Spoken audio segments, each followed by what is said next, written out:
ബജറ്റിലും ഓരോ പ്രതീക്ഷയാണ് മത്സ്യത്തൊഴിലാളികൾക്ക്. ബോട്ടിൽ ഉപയോഗിക്കുന്ന മണ്ണെണ്ണയും വലക്കുമടക്കം ഇപ്പോൾ തീവിലയാണ്.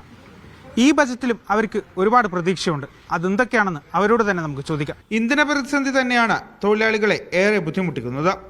അമിത വിലയ്ക്ക് ഇന്ധനം വാങ്ങിയാണ് മത്സ്യത്തൊഴിലാളികൾ നിലവിൽ കടലിൽ പോകുന്നത്. ഇന്ധന സബ്സിഡി പ്രഖ്യാപനത്തിൽ ഉണ്ടെങ്കിലും ഇപ്പോൾ കിട്ടുന്നില്ല. കൂടാതെ GSTയും 50,000 രൂപയ്ക്ക് ഇന്ധനം വാങ്ങിയാൽ അതിൽ 25,000 രൂപ GST ആണ്. ഇത് ഒഴിവാക്കി തരണമെന്നാണ് തൊഴിലാളികളുടെ മറ്റൊരാവശ്യം. മീൻ വലയ്ക്കും ഇപ്പോൾ അമിതമായ വിലയാണ്. 600 രൂപ ഉണ്ടായിരുന്ന വലക്ക് ഇപ്പോൾ 1200 രൂപയാണ് കൊടുക്കേണ്ടി വരുന്നത്.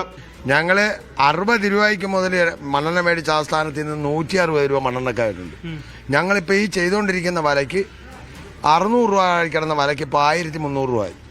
ഞങ്ങൾ എങ്ങനെ ജീവിക്കുമെന്ന് ഈ ഭരിക്കുന്നവർ ഇതുവരെയും തിരക്കുന്നുമില്ല, ചോദിക്കുന്നുമില്ല. ഓരോ വർഷം കൂടുമ്പോഴും ബോട്ടിന്റെ ലൈസൻസ് പുതുക്കണം. ഇതിന് 250 രൂപ മുതൽ 25,000 രൂപ വരെ നൽകണം. 5 വർഷം മുൻപാണ് ഇത് തുടങ്ങിയത്.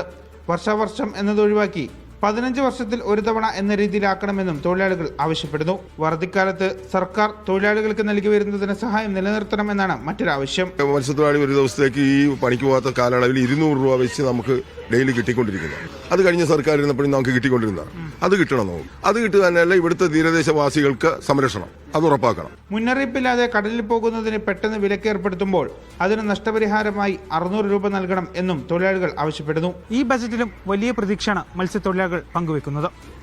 ഇന്ധനവില വർധനവും വലയിലെ വർധനവും ഇവരെ ഏറെ വലയ്ക്കുകയാണ്.